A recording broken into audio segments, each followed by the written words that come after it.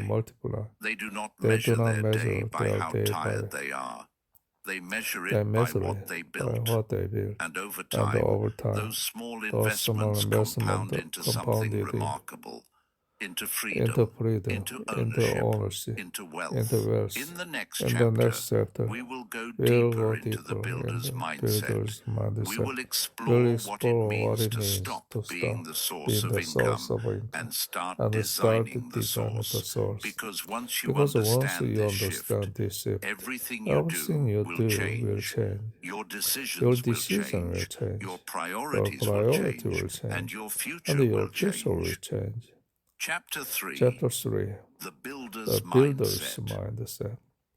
There are two ways to approach work. The first is to be the source. The second is to design the source. Most people are the source. They are the ones doing the work. They are the ones solving the problems. They are the ones showing up, performing, delivering. And when they stop, the work stops. When they rest, the income stops. They are the engine, and the engine must keep running. Builders are different. Builders design the source. They create the system that work without them. They build machines that generate results, even when they are not present. They are not the engine. They are the engineer. And there is a profound difference between the two. Let me give you an example. Imagine a baker, a skilled baker, who wakes up early every morning, mixes dough, bakes bread, and sells it at the market. The baker works hard. The bread is excellent. Customers love it. The baker earns money every day. But the baker must be there. Every single day. If the baker gets sick, there is no bread. If the baker takes a vacation, there is no income. The baker is the source. Now imagine the same baker, but with a different mindset. Instead of baking bread every day, the baker hires apprentices, trains them, teaches them the recipes, sets up a small bakery, creates a system for quality control, designs a process that works without constant supervision. Now the baker is no longer the source. The bakery is the source. The system is the source. The baker can step away, and the bread still gets baked. The income still flows. The business still runs. This is the builder's mindset. It is not about working less. It is about building systems that work independently. It is about creating value that does not require your constant presence. It is about designing machines, whether literal or metaphorical, that generate results on your behalf.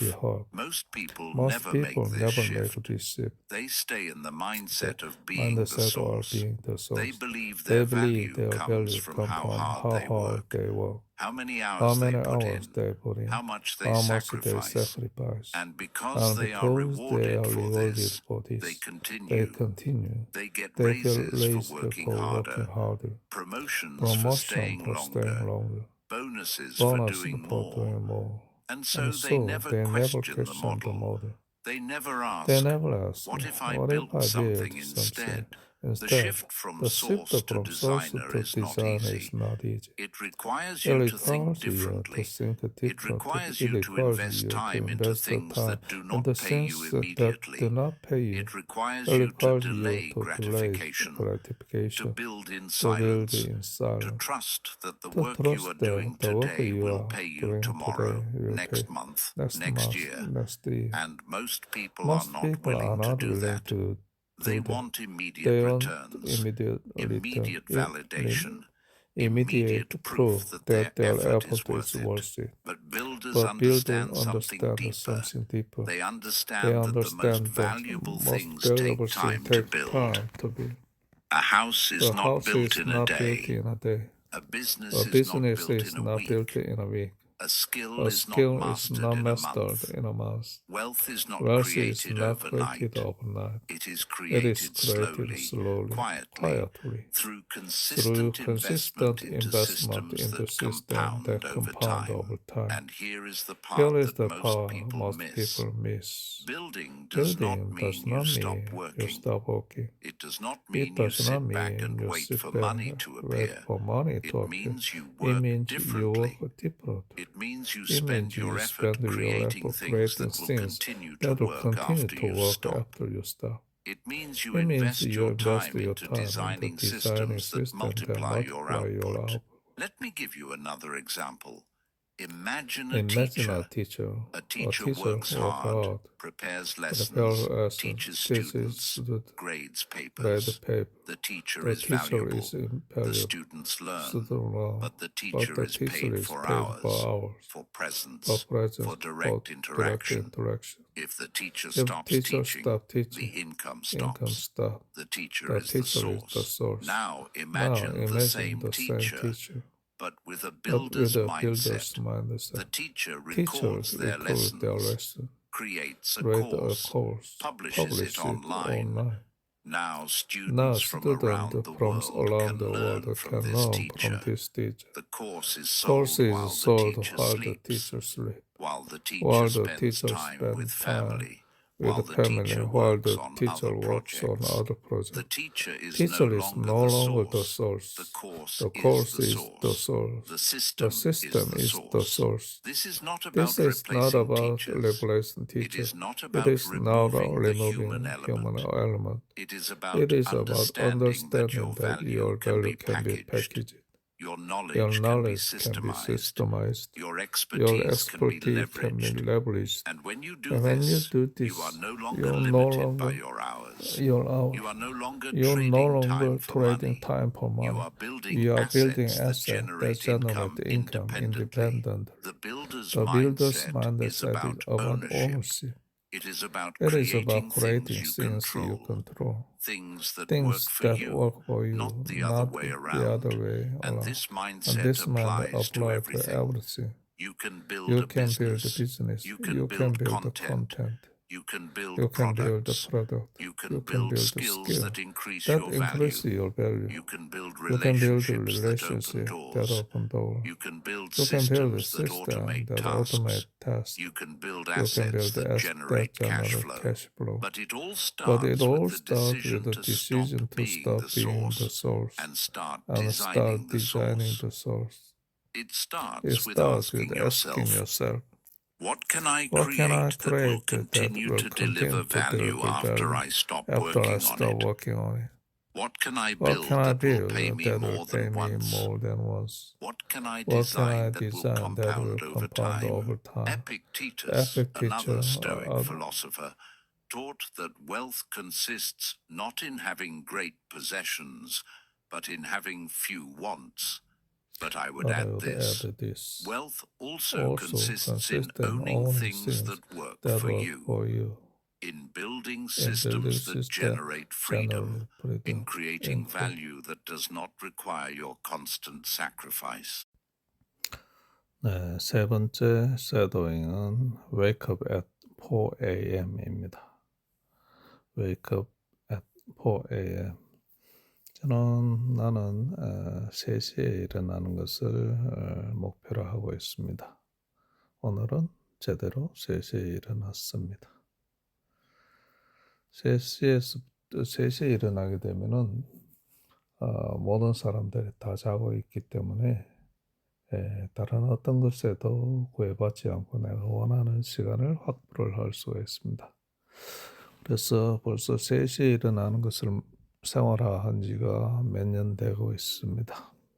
근데 꼭 3시에 일어나는 것은 아니고 보통 3시에 일어나는 게 한 20%, 4시가 한 40%, 5시가 한 나머지 그 정도 되는 것 같습니다. 자, 일단 Wake up at 4 a.m.을 시작해 보도록 하겠습니다. Today we are going to talk about a habit that looks very small from the outside, but has the power to completely transform your life. That habit is waking up at 4 a.m. Now think about this for a moment. While most people are still sleeping, while the world is quiet, while distractions have not yet started, there are people who are already awake. They are reading. They are thinking. They are planning. They are building their future. Those early hours are not ordinary hours. They are the most powerful hours of the day. Because at 4 a.m., the world belongs to the people who are ready to take responsibility for their life. Most people wake up late and start their day in a hurry. They rush. They feel stressed. They react to problems. But the people who wake up at 4 a.m. do something different. They design their day before the world wakes up. They give time to their mind. They give time to their goals. They give time to their growth. And slowly, day by day, this small habit begins to change everything.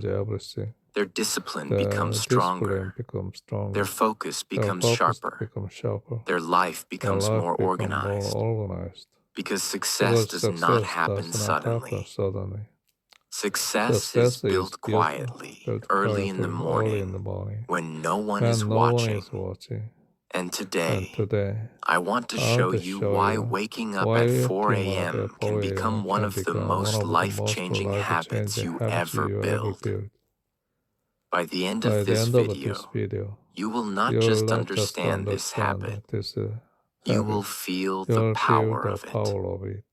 And as you listen to this video in simple and clear English, you will also improve your English listening skills. So stay with me until the end, because this habit can truly change your life. 1. The importance of 4 a.m. Many people think waking up at 4 a.m. is only about sleeping less. But that is not the real reason. The real reason is control. When you wake up at 4 a.m., you are doing something very powerful. You are telling your mind that you are the one in charge of your life. Most people allow their comfort to control them. The alarm rings. They press snooze. 5 minutes later, it rings again. They press snooze again. Slowly, their mind learns something dangerous. Their mind learns that comfort is more important than growth.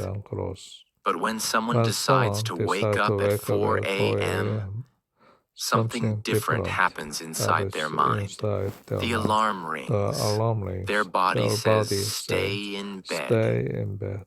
Their mind says, get up. And when they stand up from that bed, they win their first battle of the day. It may look small, but it is actually very powerful. Because the person who can defeat comfort at 4 a.m. can defeat many other things in life.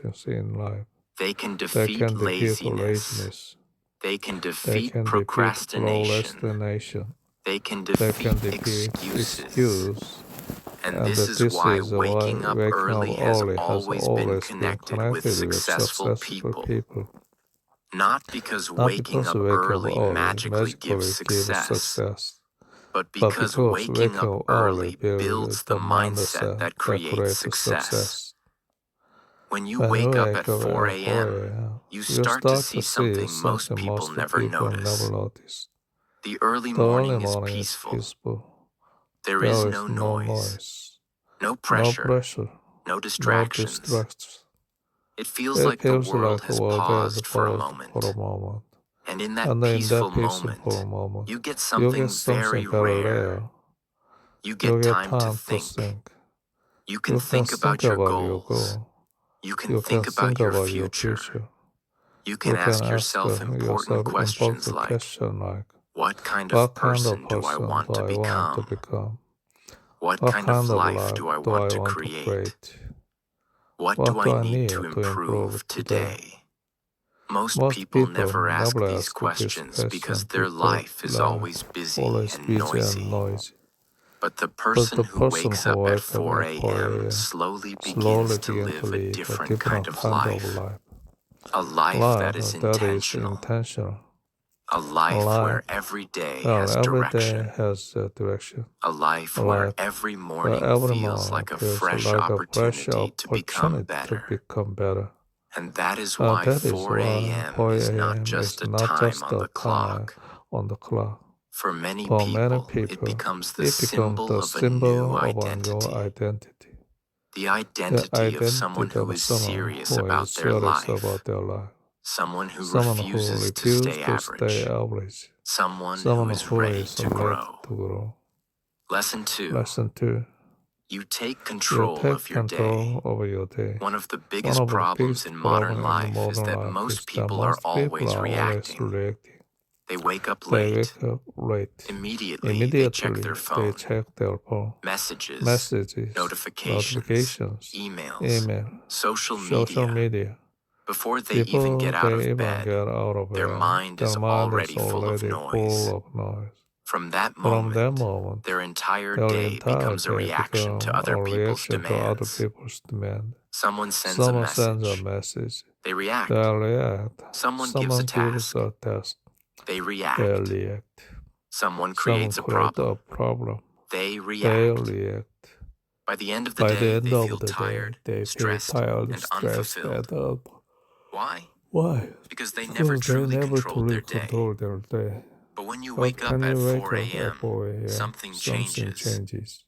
Those early hours belong completely to you. No one is calling you. No one is demanding anything from you. No one is distracting you. For the first time in the day, you are free. And that freedom is incredibly powerful. In those early hours, you can do the things that truly move your life forward. You can read books that expand your mind. You can exercise and strengthen your body. You can write down your goals. You can learn new skills. You can plan your entire day carefully.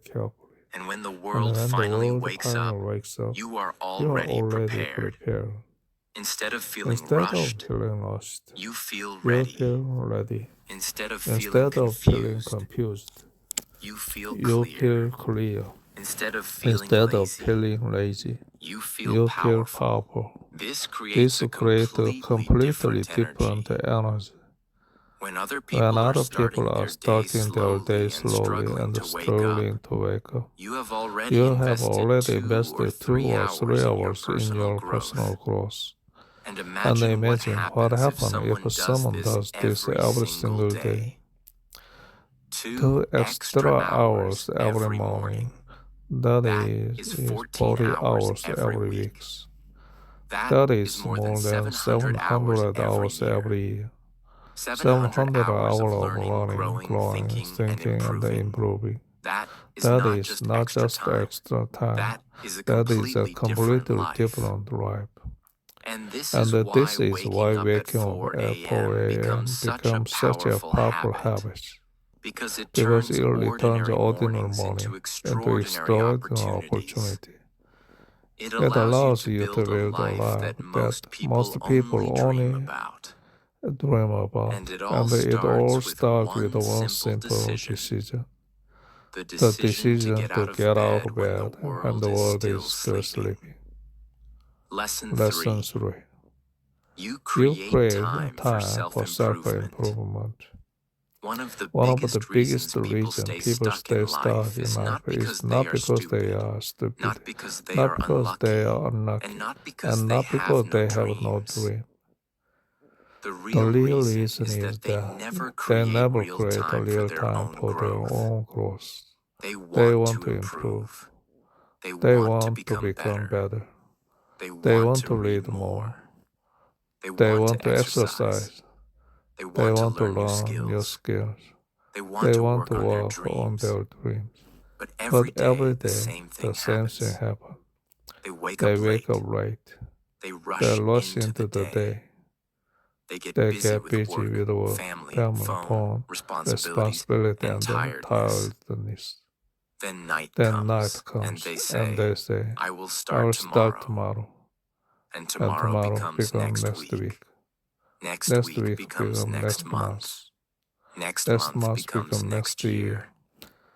This is how many How people many lose people years lose of their years of life, their life? not Not because they because made they one made the big one big mistake, mistake, but but because because they they never never gave gave themselves themselves daily time to grow.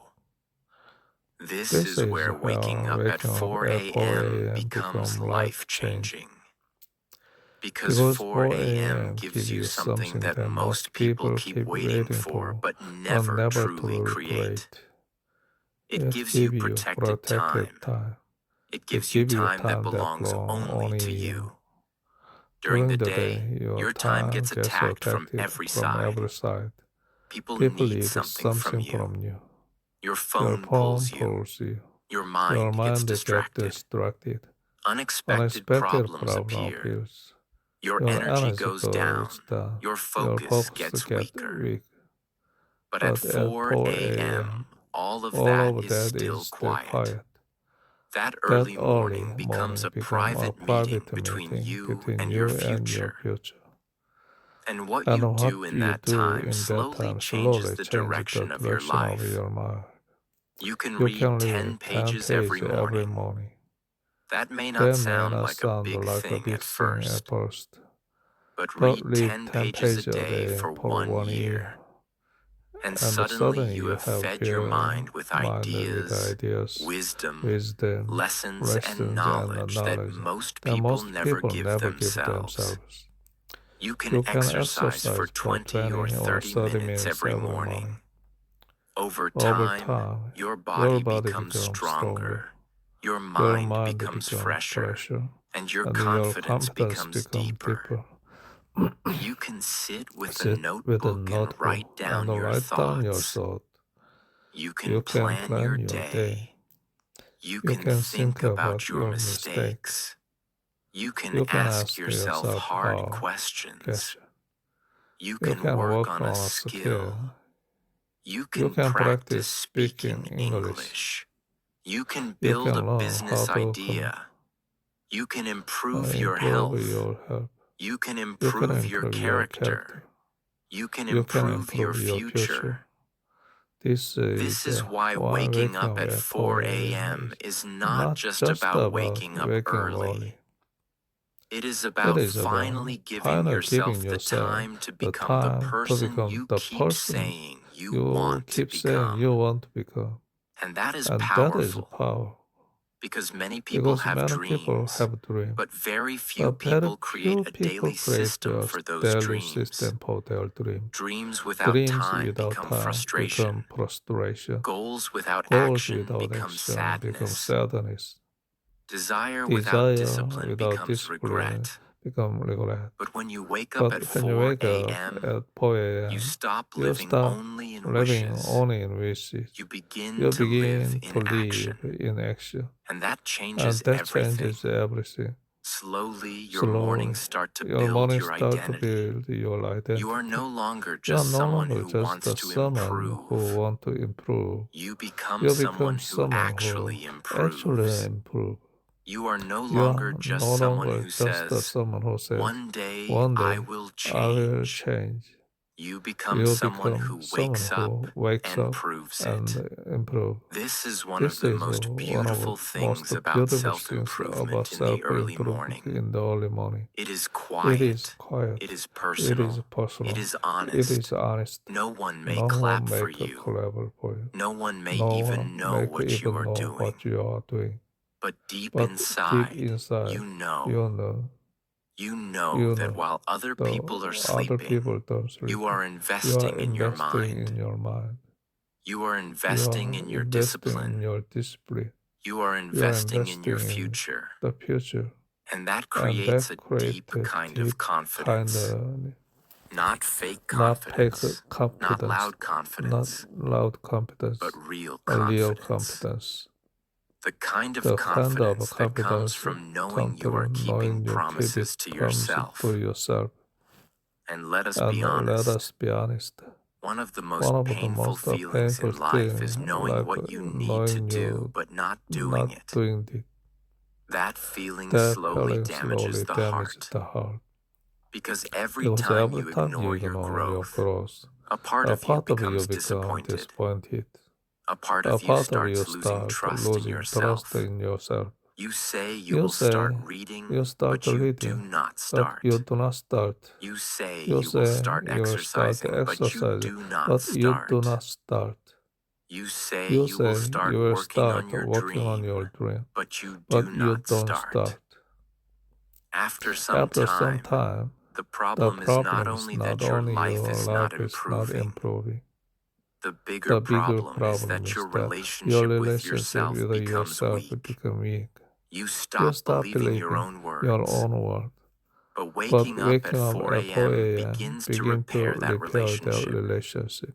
Because every Because every morning, morning, when you when rise you and choose rise and growth, choose growth, you send you yourself a send new yourself a message. new message. You say, You say, my future my future matters. matter. You You say, say, my my mind mind matters. matters. You You say, say, my my dream dream matters. matters. You You say, say, I I matter. matter. That is That why is this why habit this can habit feel can so feel so emotional. emotional. It is It not is not only a only a schedule schedule change. change. It is It is self-respect in self-respect action. in action. It It is is self-love self-love in in action. action. It is It is proof that you are proof finally that you are serious finally about your own serious about life. your own life. And over And over time, time, these small these small mornings mornings create create a massive massive transformation. transformation. A A person who who reads reads daily daily becomes wiser. wiser. A A person who who exercises daily exercises becomes daily stronger. stronger. A person who thinks Who daily thinks becomes daily clearer. A person who A person who practices daily practices becomes daily better. better.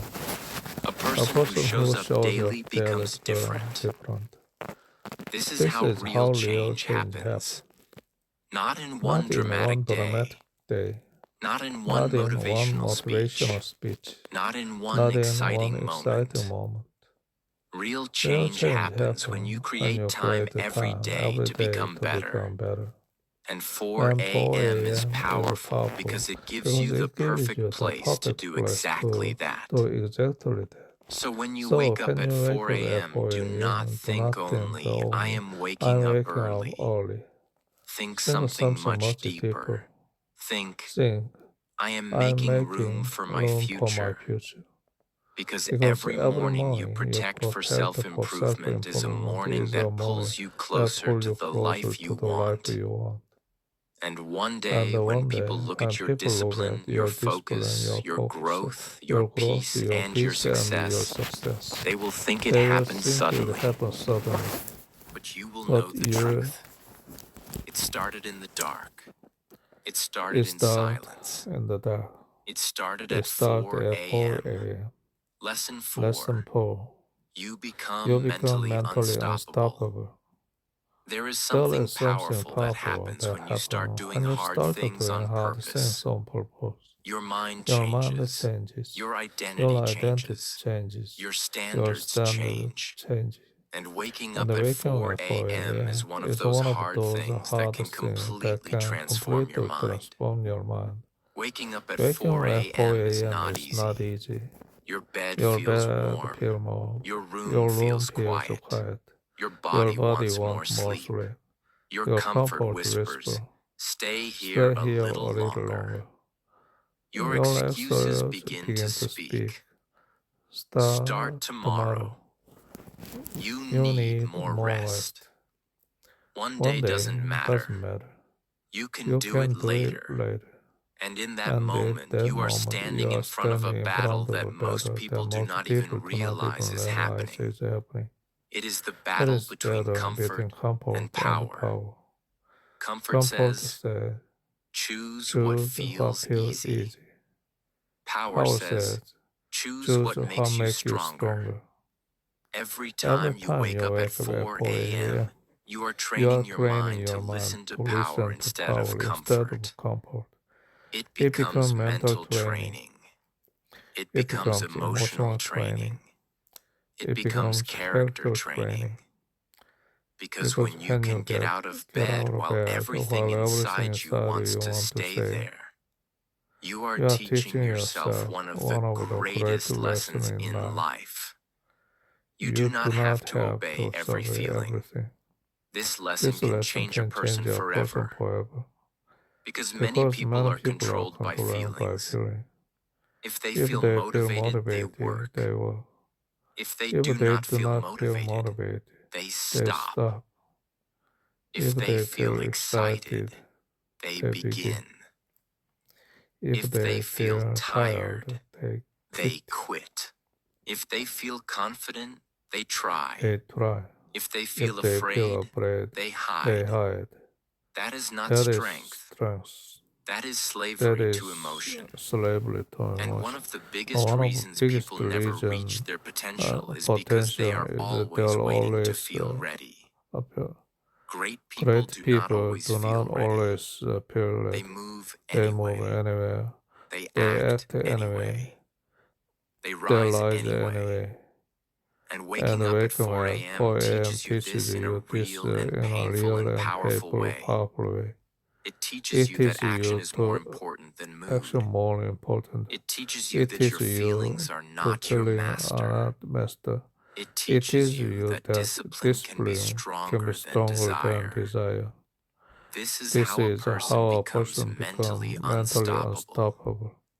Not because life becomes easy, but because their mind becomes stronger than excuses.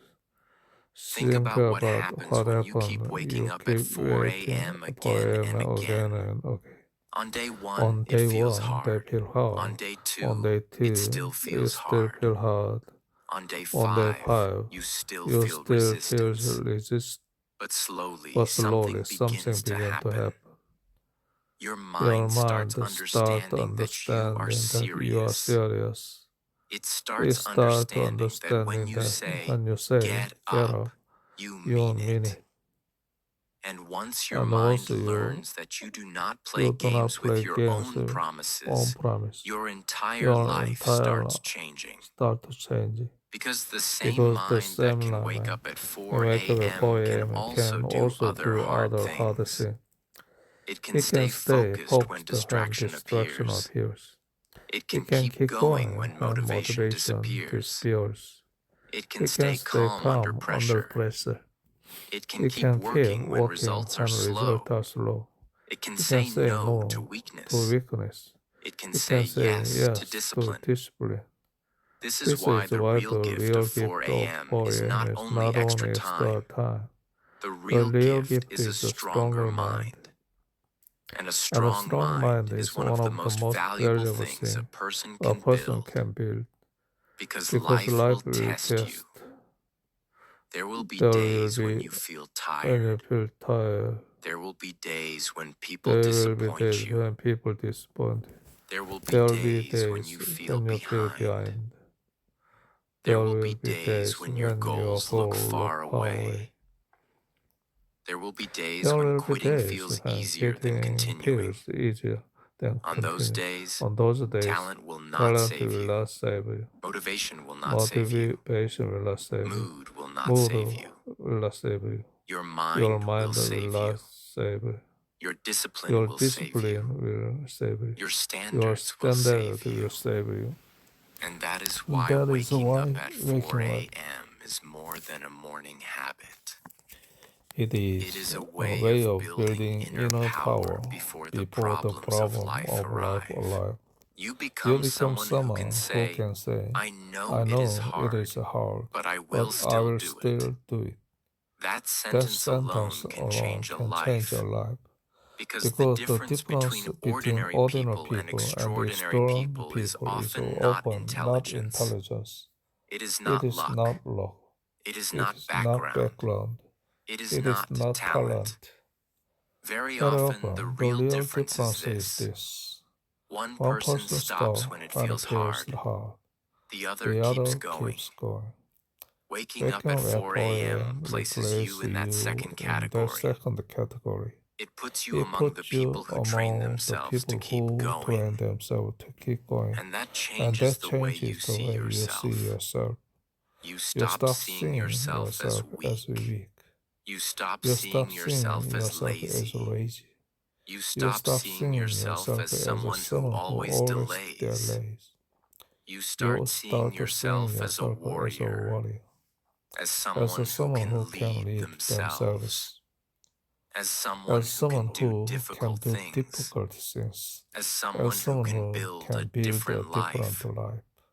And that self-image matters so much, because you will always act in a way that matches who you believe you are. If you believe you are weak, you will keep choosing weakness. If you believe you are powerless, you will keep surrendering. But if you begin to believe, I am disciplined, I am strong, I do hard things, then your actions begin to rise to that level.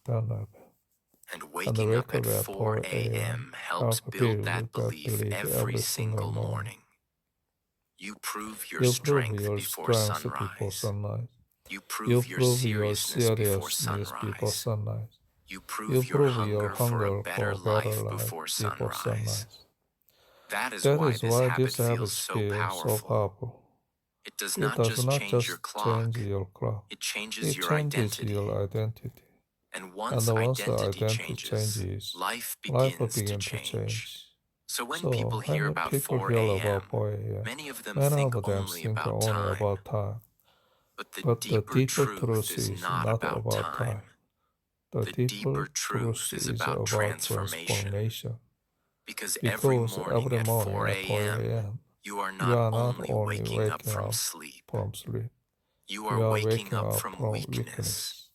You are waking up from excuses. You are waking up from the old version of yourself.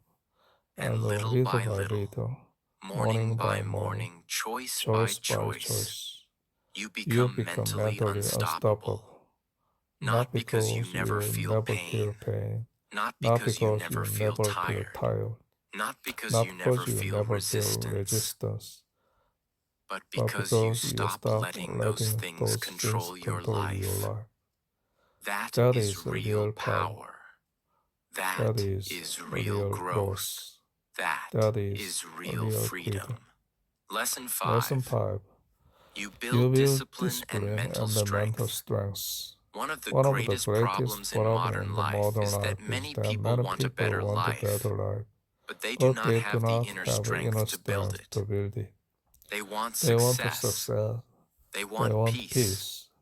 They want confidence. They want money. They want respect. They want change. But wanting is not enough. Because life does not change only because you desire something. Life changes when your discipline becomes stronger than your excuses. And that is why waking up at 4 a.m. is such a powerful habit. Because every morning it gives you a chance to train the two things that can completely transform your life. Discipline and mental strength. Discipline is doing what needs to be done, even when you do not feel like doing it. Mental strength is staying firm, even when your mind, body, and emotions try to pull you in the opposite direction. Now think about waking up at 4 a.m. Nobody is there to force you. Nobody is standing next to your bed. Nobody is clapping for you. Nobody is giving you an award the moment you wake up. It is just you, your alarm, your comfort, and your decision. That is what makes it powerful. Because it becomes one of the purest forms of self-discipline. At that moment, you have two choices. You can stay where it is warm, soft, and easy. Or you can rise into what is difficult, uncomfortable, and powerful. And every time you choose to rise, something happens inside you. You become a little harder to break, a little stronger, a little more serious, a little more in control of yourself. This is how discipline is built. Not in theory, not in words, not in motivational quotes. Discipline is built in moments when you have the chance to choose comfort, but you choose growth instead. That is why 4 a.m. matters so much. Because it gives you this moment again and again. Every single morning becomes a training ground. And this training does not stay only in the morning. That is the beautiful part. When you become disciplined in one area, that discipline starts entering other parts of your life too.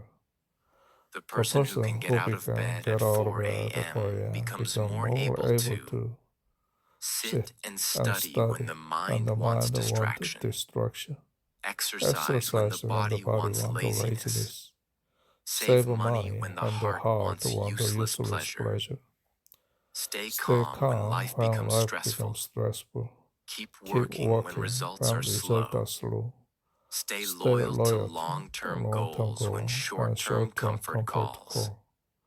This is how a habit becomes a lifestyle. This is how a morning decision becomes a powerful identity. And that identity is dangerous in the best way. Because once you become the kind of person who can control yourself, life becomes very different. Many people are not defeated by the outside world. They are defeated by their own lack of control. They cannot control their sleep. They cannot control their phone use. They cannot control their eating. They cannot control their thoughts. They cannot control their emotions. They cannot control their habits. And when a person cannot control themselves, life feels heavy and confusing. They want progress, but they live in patterns that destroy progress. They want peace, but they are controlled by chaos. They want greatness, but they obey weakness. That is painful. And the truth is, without discipline, even talent becomes useless. A smart person without discipline stays behind. A gifted person without discipline wastes potential. A dreamer without discipline lives in imagination. But an ordinary person with strong discipline can build an extraordinary life. A strong life requires a strong mind. Dreams require strength. Success requires strength. Growth requires strength. Healing requires strength. Change requires strength. Nothing meaningful is built by a weak and undisciplined mind. That is why habits like waking up at 4 a.m. matter so much. They are not random habits. They are character-building habits. They shape the kind of human being you are becoming. Morning after morning, you build a private strength that the world may not see immediately. But one day it becomes visible. It becomes visible in your focus. It becomes visible in your calmness. It becomes visible in your body language. It becomes visible in your consistency. It becomes visible in your results. People will look at you and think, this person is different. And yes, you will be different. Because while many people trained their comfort, you trained your discipline. While many people trained their excuses, you trained your strength. While many people kept waiting for the perfect moment, you kept you kept rising rising before before sunrise. And that And that changes a changes a person person forever. So So when you wake up at 4 a.m., do do not not think think of it of as it as a punishment. punishment. Do Do not not think think of it of as it as a suffering. suffering. Think Think of it of as it as a training. training. You are training your your will. You You are training training your your focus. You You are are training training your your self-respect. You You are are training your training your character. You are are becoming the kind of person who can carry bigger dreams without collapsing under pressure. And in a world where so many people are mentally weak, distracted, and undisciplined, that kind of strength becomes a superpower. That is why 4 a.m. can be life-changing. Because it does not just make you early, it makes you It stronger. makes you stronger. And a strong person can build a strong life. Lesson 6. Lesson 6. You enjoy peace and silence. There is something beautiful about the world before sunrise. Something pure, something healing, something powerful. At 4 a.m., the world feels different. The noise is gone. The pressure is gone. The endless movement of daily life has not started yet. It is quiet. And in that quiet, many people experience something they have not felt in a very long time. Peace. Today, many people are tired not only because they work hard. They are tired because their life is full of noise. Noise from the phone. Noise from social media. Noise from people's opinions. Noise from problems. Noise from fear. Noise from rushing. Noise from a mind that never gets a moment to breathe. All day long, the mind is under attack. Someone wants attention. Something needs to be done. Some message appears. Some pressure arrives. Some distraction enters. And after living like this every day, many people forget what inner silence even feels like. That is why waking up at 4 a.m. can feel almost spiritual. Because before the world begins demanding things from you, you get a rare gift. You get silence. Real silence. And silence is not emptiness. Silence is medicine. Silence gives the mind a chance to settle. Silence gives the heart a chance to breathe. Silence gives the soul a chance to return to itself. This is one of the deepest powers of the early morning. At 4 a.m., you are not immediately thrown into noise. You are first welcomed by stillness. And stillness has a strange power. It helps you hear your own thoughts more clearly. During the busy day, it is very hard to understand yourself. There is too much movement, too much pressure, too much speed. But in the quiet early morning, your thoughts become easier to hear. You begin to notice what you truly feel. You begin to notice what really matters. You begin to notice what is wrong in your life and what needs to change. You begin to notice what your heart has been trying to tell you. This is why silence is so valuable. Because noise keeps people distracted, but silence helps people become honest. And honesty can change a life. In silence, you can ask yourself important questions. Am I living the way I truly want to live? Am I becoming the person I want to become? What am I avoiding? What do I need to fix? What kind of future am I creating? These questions are powerful. But most people never sit with them. Not because they are bad people, but because their life is so noisy that they never stop long enough to reflect. Waking up at 4 a.m. creates space for reflection. And reflection is a big part of transformation. Because if you never stop and look at your life, you will keep repeating the same patterns. You will keep running in the same circles.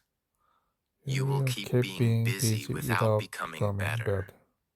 But silence allows you to step back. It allows you to observe your life instead of only reacting to it. And from that observation, wisdom starts to grow.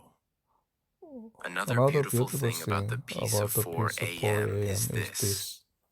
It helps you begin the day with a different emotional energy. Think about how many people start their morning. They wake up late. They rush. They panic. They check the phone. They feel behind. They begin the day stressed. And when stress becomes the first emotion of the morning, that stress often follows them through the whole day. But 4 a.m. gives you a different beginning. A softer beginning. A softer beginning. A wiser beginning. A stronger beginning. Instead of panic, you begin with peace. Instead of pressure, you begin with stillness. Instead of confusion, you begin with clarity. And that changes the whole emotional direction of the day. When a person starts the day in peace, they think better. They respond better. They speak better. They handle problems better. Their energy feels different. Their presence feels different. Because peace is not weakness. Peace is power under control.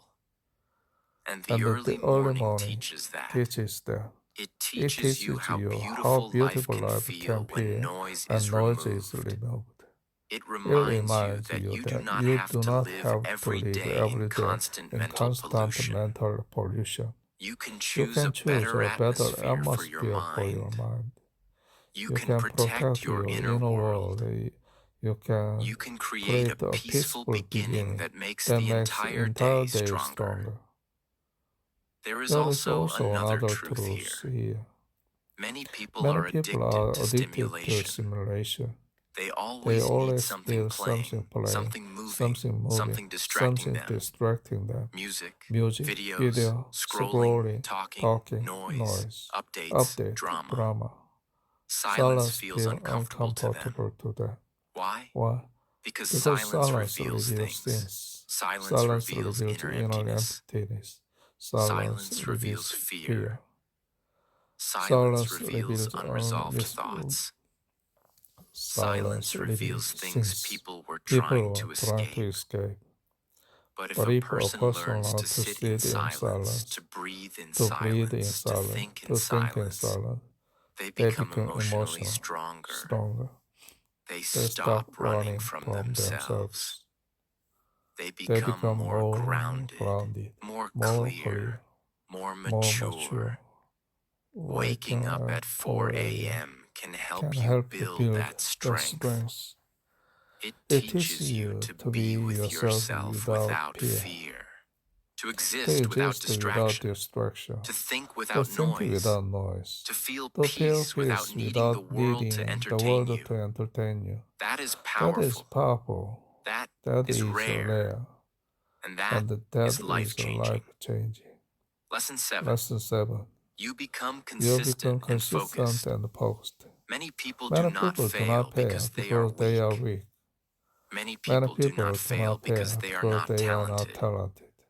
Many people do not fail because they have no dreams. They fail because they cannot stay consistent. They start, then stop. They feel excited, then disappear. They make They plans, make plans, then forget then them. forget them. They set They set goals, goals, then lose then focus. lose focus. They promise They themselves themselves change, then return then to old return to old habits. habits. This cycle destroys millions of lives because life is not changed by what you do once. Life is changed by what you do again and again and again. That is why consistency is one of the most powerful forces in the world. A person who stays consistent can become dangerous in the best possible way. They may not look extraordinary on day one. They may not impress people in 1 week. They may not have fast success. But over time, consistency gives them what inconsistency can never give. Real growth, real strength, real progress, and real results. And waking up at 4 a.m. helps build that kind of person. Why? Because 4 a.m. is not a one-time act of motivation. It is a repeated act of discipline. It asks the same question every morning. Will you show up again? That question matters. Because anybody can feel inspired for one day. Anybody can wake up early once. Anybody can make a big promise at night. But real transformation begins when a person starts showing up regularly, even after the excitement disappears. And that is what 4 a.m. teaches. It teaches repeatable seriousness. It teaches stable discipline. It teaches the quiet power of showing up without drama. And that is one of the most life-changing lessons a person can learn. Because the world often celebrates big moments, but life is mostly shaped by repeated habits. A person becomes fit by repeating healthy choices. A person becomes wise by repeating learning. A person becomes fluent by repeating practice. A person becomes strong by repeating effort. A person becomes successful by repeating focused action. Everything meaningful in life grows through consistency. But consistency is hard in a distracted world. Today, people are pulled in every direction. One day they are excited about one goal. The next day they are excited about something else. One day they are disciplined. The next day they are lost in scrolling. One day they feel strong. The next day they disappear into comfort. Their attention keeps moving. Their habits keep changing. Their focus keeps breaking. That is why they struggle to build something real. Because focus is the ability to stay with what matters. And 4 a.m. strengthens that ability. At 4 a.m., life is simpler.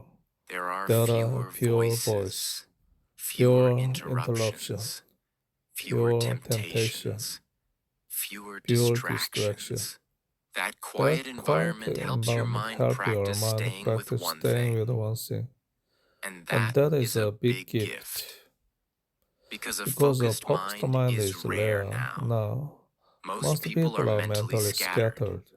Their body is in one place, but their mind is in 10 places. They try to work, but they also check the phone. They try to study, but they also think about notifications. They try to build a future, but they keep feeding distraction. This weakens the mind, and a weak mind struggles to stay consistent. But early morning focus helps rebuild inner order. When you wake up at 4 a.m. and sit with your goal, your plan, your work, or your practice, you are doing more than a task. You are teaching your mind to stay, to remain, to continue, to stop escaping. That matters more than people think. Because one of the biggest problems in life is not that people do not know what to do. Often they know. The problem is that they do not stay with it long enough. They change direction too quickly. They quit too early. They lose patience. They get distracted. They break the chain before the result appears. But consistency requires staying power. And 4 a.m. helps build that staying power. It becomes a daily appointment with your future. Every morning you meet your goals again. Every morning you touch your vision again. Every morning you strengthen the chain again. And when that chain becomes long enough, something powerful begins to happen. Results start appearing.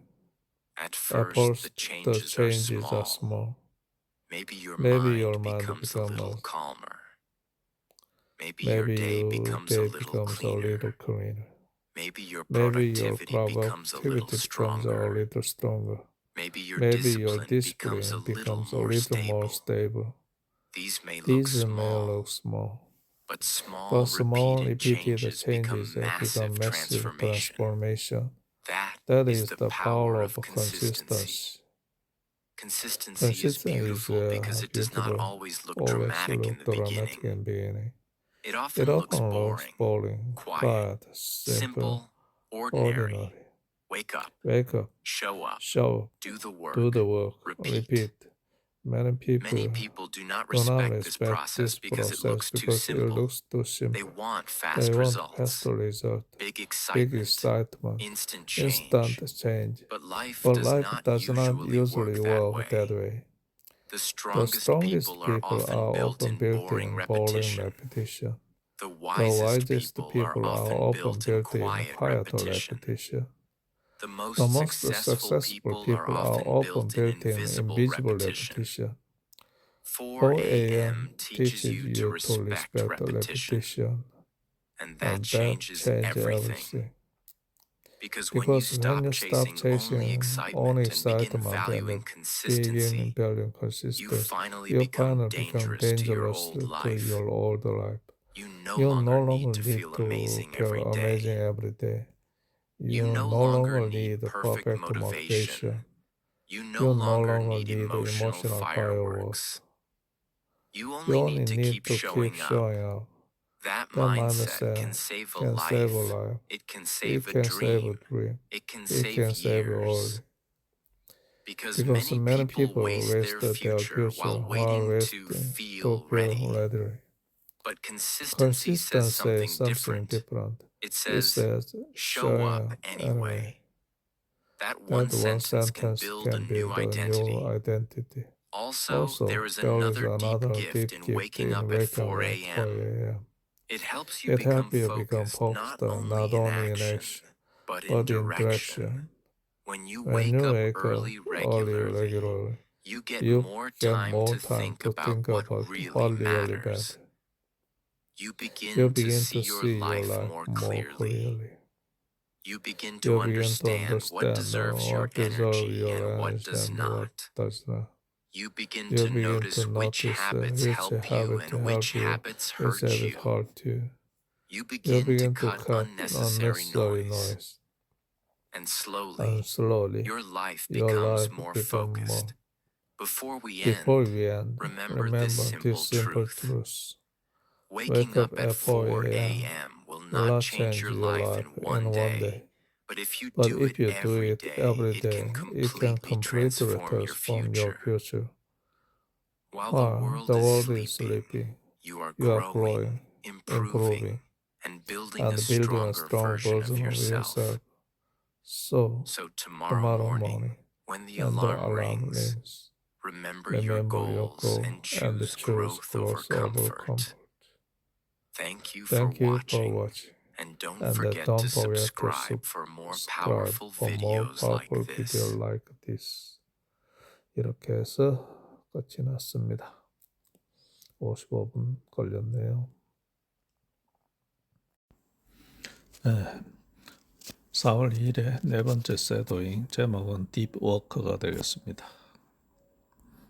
If you're here for the first time, I'm so happy you're here. Today, we're going to talk about a book that can change your life completely. A book that will help you focus. A book that will teach you how to do the best work of your life. A book that will make you more successful, more respected, and more powerful in your mind. The name of the book is Deep Work. Written by Cal Newport, a brilliant professor, writer, and productivity expert. This is not just a book, it's a mirror. It shows us how distracted we really are, and how powerful we can become if we learn to focus deeply. And if you're new here, don't forget to subscribe right now. Because on this channel, we don't just talk, we grow. We get better. We change our lives together. Every day you wake up with big dreams. You say, today I'll study hard. Today I'll learn English. Today I'll finally start that business. But then what happens? You check your phone, you scroll, you reply to messages, you open 10 tabs, you get distracted. And by the end of the day, you feel tired, but you've done nothing meaningful. You've been working, but not really. You've been busy, but not productive. You've been distracted. This is why you're stuck. This is why your dreams feel so far away. This is why your confidence is slowly dying. And the worst part? You think this is normal. You think everyone lives like this. But that's not true. There is another way. A better way. And that way is called deep work. And as you listen, your English listening will get sharper because we keep it clear, simple, and interesting. Part 1. The idea. So what is deep work really about? It's simple, but also life-changing. Deep work means working with full focus, no distractions, no multitasking, no background noise, just you and your task and your full mental power. When you do deep work, your brain enters a higher state. You think faster, you learn deeper, you remember more, and you produce amazing results. Cal Newport says this type of work is like a superpower. In a world where everyone is distracted, the person who can focus wins. Not just wins, rules. Why this idea is so powerful. Let's look around. Almost everyone today scrolls for hours, gets distracted every 10 minutes, starts many things but finishes nothing, says, I'm busy, but doesn't move forward. This is shallow work that's weak, surface level, not focused. Now ask yourself, how much of your day is truly focused? How much of your energy is wasted in small things?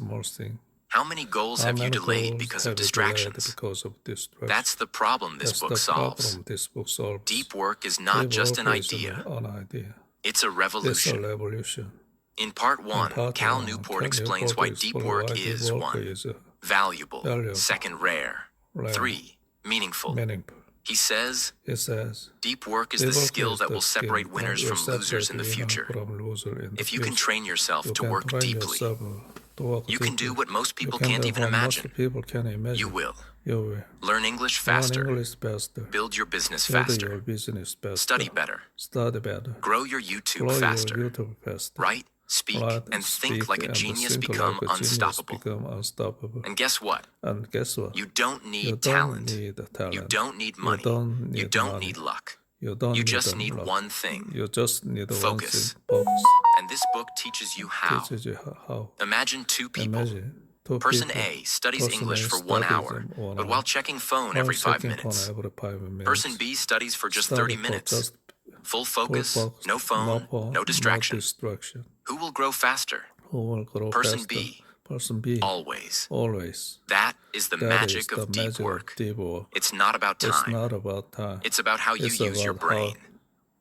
He says, if you want to succeed in this world, you must protect your focus. Because the world will try to steal it every second. People who can't focus stay average. People who learn deep work become legends. Chapter 1. Deep work is valuable. Imagine this. You walk into a room. In that room, everyone is busy, typing fast, switching tabs, checking phones, running in stress. But in the corner, there's one person, calm, focused, creating something powerful, not checking the clock, not chasing attention, just building something amazing with deep, quiet focus. That person is not just working. That person is doing deep work. And that person is becoming more valuable than everyone else in the room. So, what does this chapter really teach us? It teaches us one simple truth. In today's world, the ability to focus deeply is the most valuable skill you can have. Not money, not talent, not connections, but the power to focus without distraction on something hard and meaningful. That one ability can change your entire life. We live in a time where machines are replacing jobs. AI is doing things faster. Social media is killing attention. Everyone is busy but doing nothing deep. So now, the people who will survive and thrive are not the ones with the most followers, not the ones who reply fast to emails, but the ones who can sit down, go deep, and create value. And here's the truth this chapter screams. If you can't focus, you can't compete. Why deep work equals value? Let's break it down into 3 simple truths from this chapter. 1. The economy rewards deep work, not busy work. Think about it. Who earns more? Someone who answers 100 emails a day? Or someone who builds a useful app that thousands of people use? Who gets more respect? Someone who attends 5 meetings? Or someone who writes a book, solves a hard problem, or designs something brilliant? The answer is always the one who does deep, focused, high-quality work. People pay for value. And value comes from focus. 2. Learning hard things equals the most important skill now.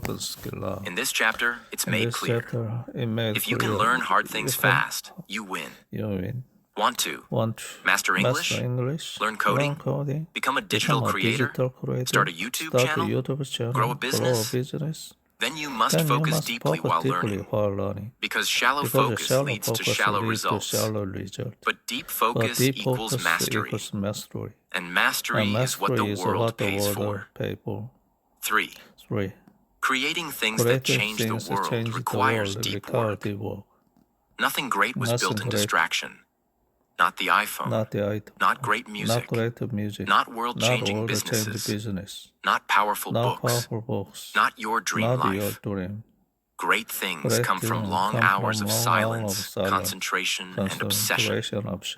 This chapter makes one message very loud. If your mind is always busy, you'll never create something meaningful. To change the world, or even just your own life, you need to work deeply. Let's say there are 2 people. Person A spends 4 hours a day checking messages, scrolling reels, replying to comments, attending meetings. Person B spends just 2 hours a day, locked in a room, phone off, mind fully focused, learning, building, thinking. Who becomes successful in 6 months? Not the one who was busy, the one who was deep. This chapter explains that clearly. The world is full of busy people, but success follows the ones who do the real work, the hard, deep work no one else wants to do. The problem isn't that you're not talented. The problem isn't that you're lazy. The problem is that your brain has been trained to jump again and again, from app to app, from tab to tab, from idea to idea. This chapter says, you have gold inside you, but you can only find it if you dig deep. Not with a spoon, not with the focus, strength, silence, with focus, and time. silence, and time. Deep work is not Deep just work about is work. not It's just- about respecting your it's time, energy, and brain. When you do that, When you do that, you become valuable. Not just in your not job, just in your job, but in your but entire in your life. entire life. You want more money? You want more money. Focus deeply. deeply. You want to speak You want English to speak fluently? English fluently. Focus deeply. deeply. You want to change You your want life? to change your life. Focus deeply. Focus deeply. Everything you want Everything you want is hidden behind your distractions. behind your distractions. If you learn to cut the noise, if you learn to go deep, you will create something valuable. You will become someone valuable.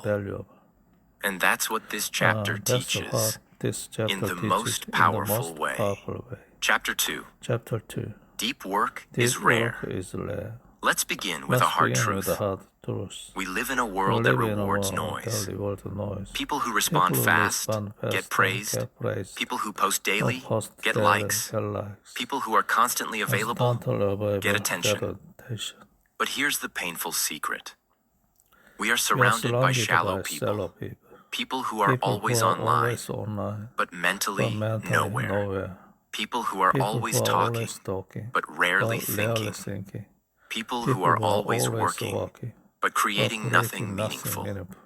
This chapter exposes a deep crisis in our modern world. It doesn't shout, it whispers a warning. Real focus is disappearing, and very few people even notice. In this chapter, we're told one undeniable truth.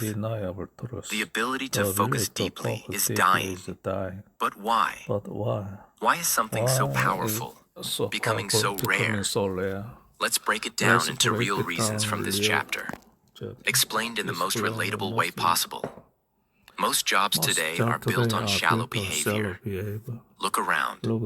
People are rewarded for responding to emails quickly, attending lots of meetings, always being online and available, multitasking on 5 things at once. This creates a false image of productivity. But here's the reality. Being busy is not the same as being valuable.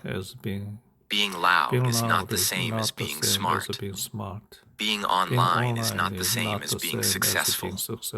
In many workplaces, people pretend to work while doing nothing that really matters.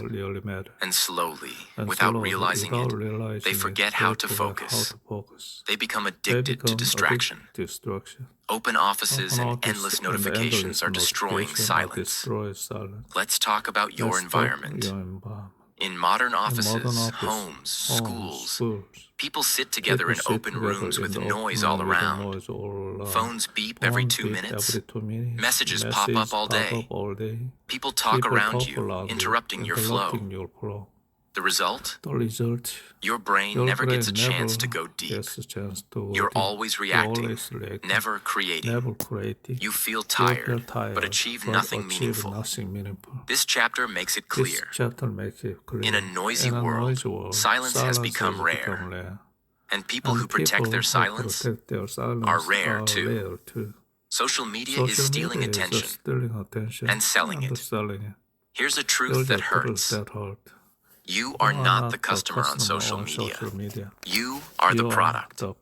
Every time you check that app, you lose a little bit of your focus. Your brain becomes more restless. You train yourself to avoid boredom. And slowly, you become someone who can't read a full page, can't sit alone in silence, can't focus for more than 10 minutes. That's the tragedy. And this chapter tells you straight. If you don't control your attention, someone else will use it for their profit. That's why real focus is disappearing, because distraction is designed to win. People are proud of being always busy. Let's be honest. Have you ever said, I'm just so busy. I don't even have time to think. There's too much going on. Sounds normal, right? But guess what? That's not strength. That's not success. That's weakness disguised as hard work. Real greatness comes from doing less, but doing it deeply. But sadly, the modern world has taught people to look important by looking exhausted. Say yes to everything. Fill every hour with meetings, replies, check-ins. This chapter breaks that illusion. Being busy doesn't mean you're going anywhere. It's like running on a treadmill, fast but stuck. We're losing the ability to go deep because the world doesn't demand it anymore. And because deep work is no longer required, people stop developing it. But that's not the end of the story. Because here's the most powerful truth. What is rare becomes valuable, and what is valuable becomes powerful. If you can learn deep focus, you rise above the rest. Let's say 100 people apply for the same job. All are smart, all went to good schools, all are good at multitasking. But one person has a secret power. They can focus for 3 hours straight. They can finish hard tasks faster. They don't check their phone every 5 minutes. They produce high-quality work without being told twice. Who gets the job?